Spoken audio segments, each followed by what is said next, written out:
G'day, it's Jamie, and welcome to Where's My Yowie. Today I'm talking to Tony, and he's had a big cat sighting. So, g'day Tony, how you going? Good, mate. Just tell you about it. It was back in 2002 on a farm that I was on, or property I was on in Mangalo, which is halfway down the Eyre Peninsula in South Australia, basically the middle of nowhere.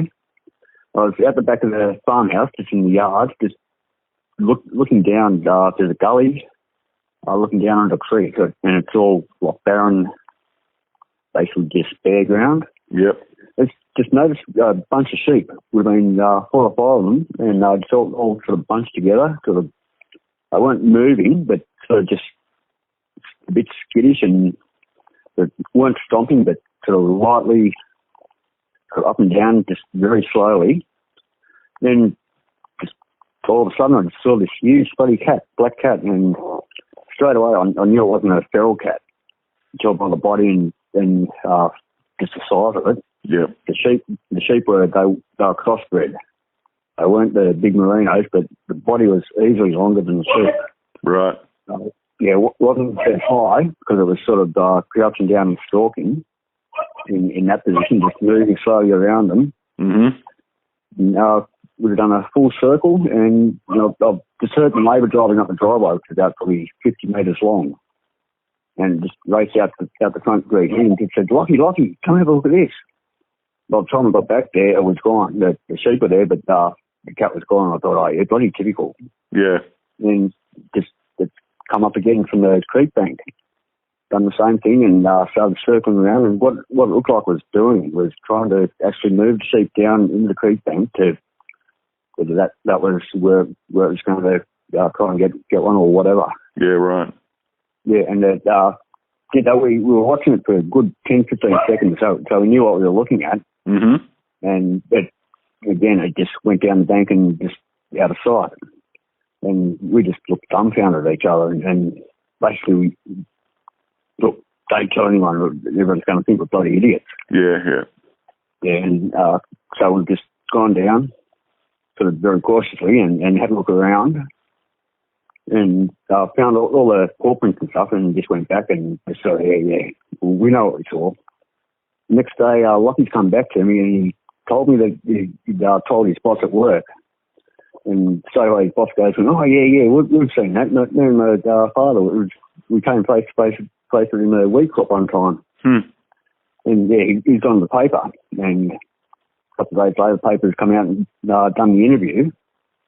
And just after that came out, it was just people coming up to me and just out of the blue and saying, yeah, we've seen it too, but saying you just didn't want to say anything. Yeah. And yeah, this is quite a few people, and people that they're not going to make up stories. Yeah. And so we've done more investigations, gone back with all the paw prints. We put the plaster cast in, took the cast, and the prints were, just from memory, I think about 105 millimetres or 10.5 centimetres, just from front to back.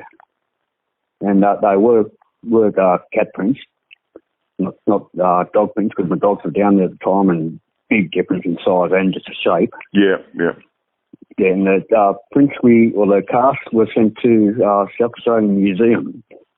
And in the meantime, we just had more looking around, and there's a tree that just the other side of the creek bank, got a low bush just near it, and a thick overhanging branch, probably a metre or metre and a half above the ground, just going out, right. Vertical.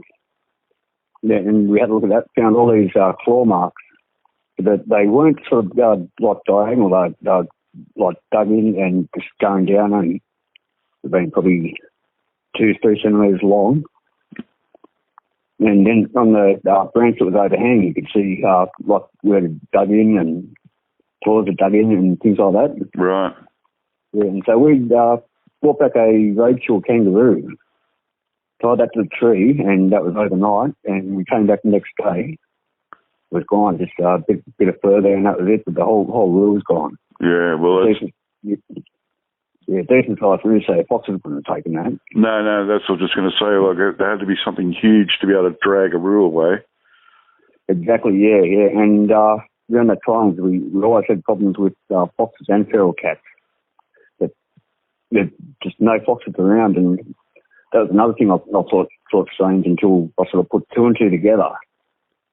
And also other times leading up to that, I'd be just out in the paddock at night and you're always doing fence repairs out there and just work until 1, 2 in the morning.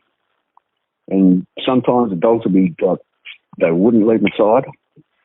And other times they'd be biting off after something. And walking back from the neighbours a few times, which is only probably 500 metres down the road, but like in pitch darkness, you got no moon, and same thing, the dogs wouldn't leave the side. They'd be sort of pressing into me. Yeah, they knew something was there. Yeah, and at the time I didn't really think anything of it. But yeah, and also a lot of other things that we noticed too, like just dead sheep in the paddock, and come back and you'd notice they'd be dragged through fences or dragged away. Right. And just things like that. And the amount of people that have actually just told us, yeah, we've seen the same thing. And there's letters in the paper the next week with people reporting their sightings also. Wow. And then the council guy talked to you as well, didn't he? Yeah, the actual pest controller for the council. And basically came up to me and said, oh, just don't go telling people, keep quiet, we don't want all these bloody rainbows coming back. Yeah. Yeah, and so he'd obviously known about it also, and then probably had previous trouble with just people going out hunting. Yeah. And the conception was with everyone sort of saying in agreement, look, it's been here for years, it's never bloody harmed anyone, never attacked anyone. Yeah. Leave it be. Right. And you sort of know where it came from too, don't you? Yeah, it's what I've been told, but I mean, I don't know for certain or not. But and actually, I do know the bloke who the incident happened to. There's a black panther at Whaler Wildlife Park, and this bloke had foolishly put his arm in the cage and had been mauled, and they had to get rid of it. But it sort of disappeared in inverted commas, and or escaped or disappeared, whatever. Yeah. But there's like no actual record where it went. Right. Yeah, and it was after that time that all these sightings had occurred. Yeah, right. Yeah, there's just so much land between like Whyalla and all the way down the Eyre Peninsula, and probably 2 people to a square kilometre, if that. Yeah. It's got wilderness everywhere. So many roos around, sheep. Mm. Yeah, so I really like the fact that you were worried not to tell anyone because you didn't want to sound like nuts that you're seeing things. Exactly. And then when words got out, everyone else has seen it, sort of thing, and it's just like, yeah, everyone was worried too. Yep. Yeah. Yeah, especially my mate or Lachlan's boss, the way he came straight on. Oh, yeah, we came face to face with it. Right. That's amazing. That's really amazing. Thanks for sharing. Keep going. No, that's all right. Yeah, and I was just going to say, just like the shape of the body, we've seen plenty of feral cats and everything else always around down there. But no way this was a feral cat. At the time I had a dingo cross and a small blue heeler. And the body, this would have been at least as long as the dingo, but not as high or as thick. Yeah.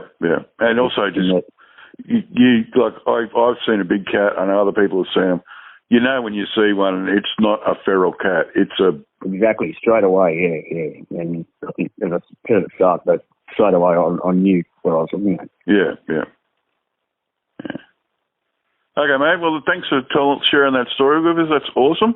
I'm so pleased you've done it. And me and Tony have talked about this before. I had technical difficulties and the recording didn't work. So this is our second time at doing this. So I just want to really thank Tony again because you've gone above and beyond letting this story out. Not a problem at all. Yeah. Okay. So that's it from me. From Where's My Yowie? I'll get back to you all next time. Okay. Bye.